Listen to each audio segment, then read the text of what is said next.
Welcome back, everybody. Make sure you like this video and subscribe to our channel for more. So today we're going to be looking at a pretty interesting thing happening. It seems like there's this growing protest movement and they're targeting Tesla. Yeah, it seems to be about more than just the cars themselves. Right. It kind of shows the link between like Tesla ownership and people's political leanings and just all the anxiety around recent government changes. Yeah, and we could really see this playing out like right here in Seattle. There was a protest at the Tesla showroom in South Lake Union. Oh, wow. And it's interesting because it drew such a diverse crowd. Really? Yeah, there was a physician there, a janitor, a teacher, a veteran. They were all protesting together. Huh. So you've got people from all different walks of life who are clearly feeling uneasy about something. And it's not just like one specific group. It's a lot of different people who are sensing like this shift happening in the political landscape that they're just not comfortable with. Yeah, and it's especially interesting that they're choosing Tesla as the target for these protests. Right, because Tesla used to be like this brand that was all about progressive values, but now that image is kind of changing and some people are connecting it to like the MAGA movement. Yeah. Which is kind of ironic, right? Because Seattle has way more Tesla owners compared to the national average. It just shows how even like consumer choices, something that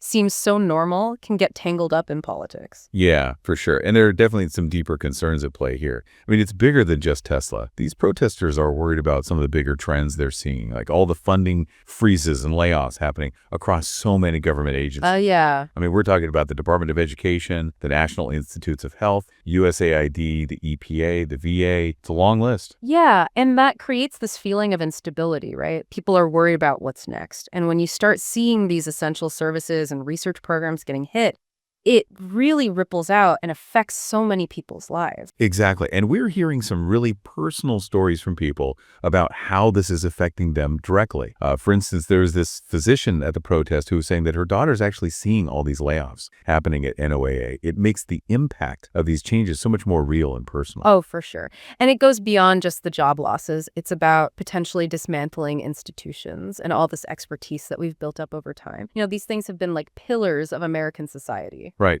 And then you add to all of that the concerns about, like, are we seeing parallels to pre-World War II Germany? I mean, some protesters are drawing comparisons to things like the scapegoating of vulnerable groups, using fear as a political tool, and all the attacks on intellectualism and science that we're seeing. Yeah, I mean, regardless of whether you agree with the comparison or not, you can't deny that there's this deep worry among the protesters. They're seeing these echoes of this really dark period in history, and it's understandably unsettling. Yeah, and we're already seeing some real consequences of all this, especially in a city like Seattle. There are research programs at Seattle Children's and Fred Hutchinson Cancer Center that are actually being put on hold because of all the uncertainty around grant funding. And obviously, this has a huge impact on scientific progress and potentially even people's lives. It goes to show just how interconnected everything is, right? Like political decisions can have this domino effect on healthcare, on scientific research, just on the overall well-being of a community. For sure. And there was one figure at the protest who really stood out, Shannon Spencer. She's an Air Force veteran. Oh, her perspective is really interesting because it highlights that tension between being loyal to your country and being loyal to a specific person or political movement. Right.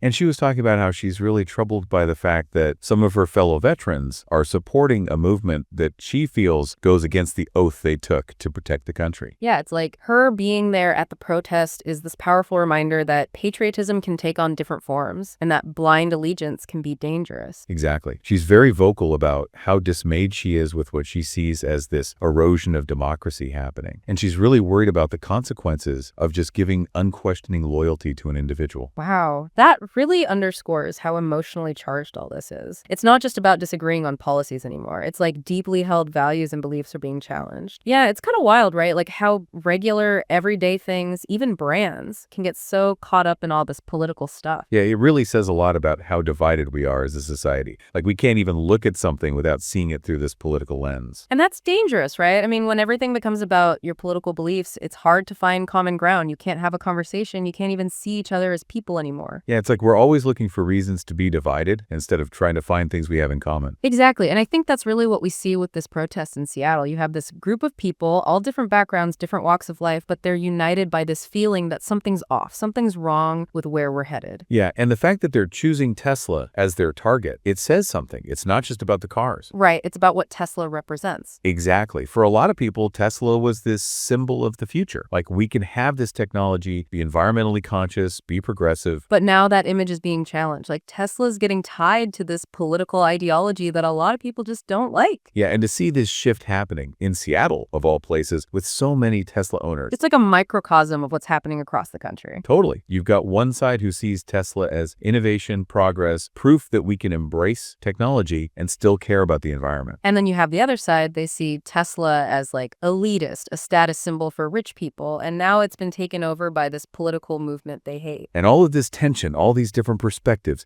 it's all playing out in front of this Tesla showroom in Seattle. With all these people from different backgrounds just voicing their concerns, their frustrations. It just shows that even in a city like Seattle, which is considered pretty progressive, these divisions run deep. It really highlights the challenge we have, bridging these divides. How do we even start talking to each other? How do we remember that we're all human, not just our political labels? It's a big challenge, but it's something we have to do if we want to move forward. Absolutely. We need to remember the things we share, the things we all want. A good future, a world where our kids can thrive, a society where everyone has a chance. And we have to find a way to work together to get there, even if we disagree on something. We got to remember, at the end of the day, we're all in this together. Yeah. Now, inside the showroom, the Tesla employees were pretty neutral. They mostly focused on just keeping things peaceful. That neutrality, it makes sense, though. They're kind of caught in the middle. They have their jobs, but then there's all this political stuff happening around them. Yeah, it's a good reminder that even within a company, people have all kinds of political views, and we got to navigate those differences respectfully. Right.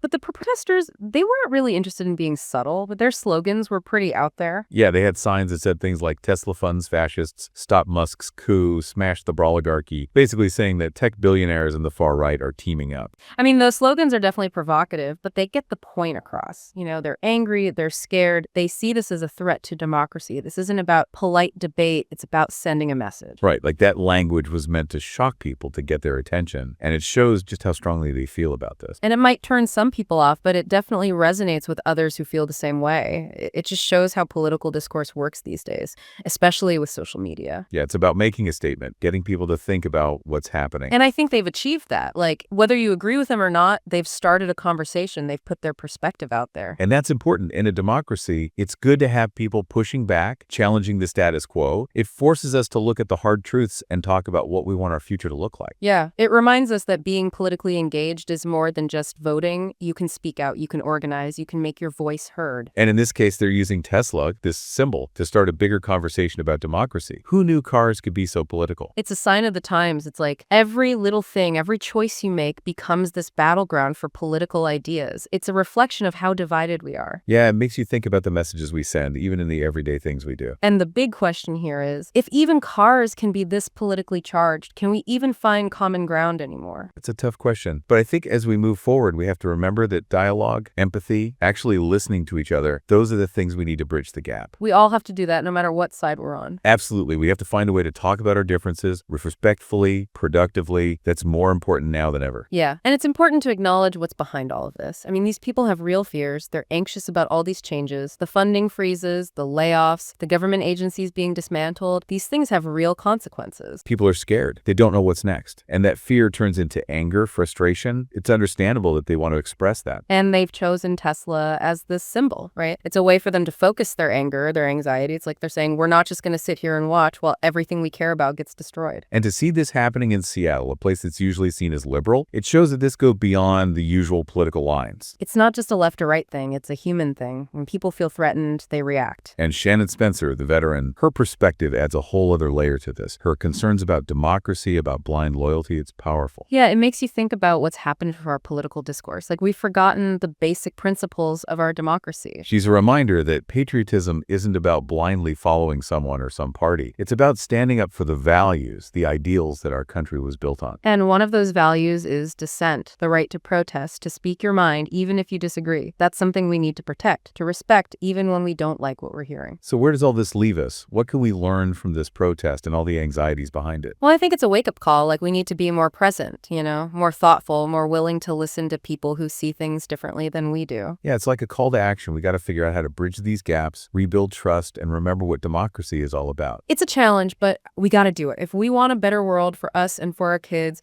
we got to figure out how to create a society that's more just and more fair for everyone. I like that. A better world for everyone.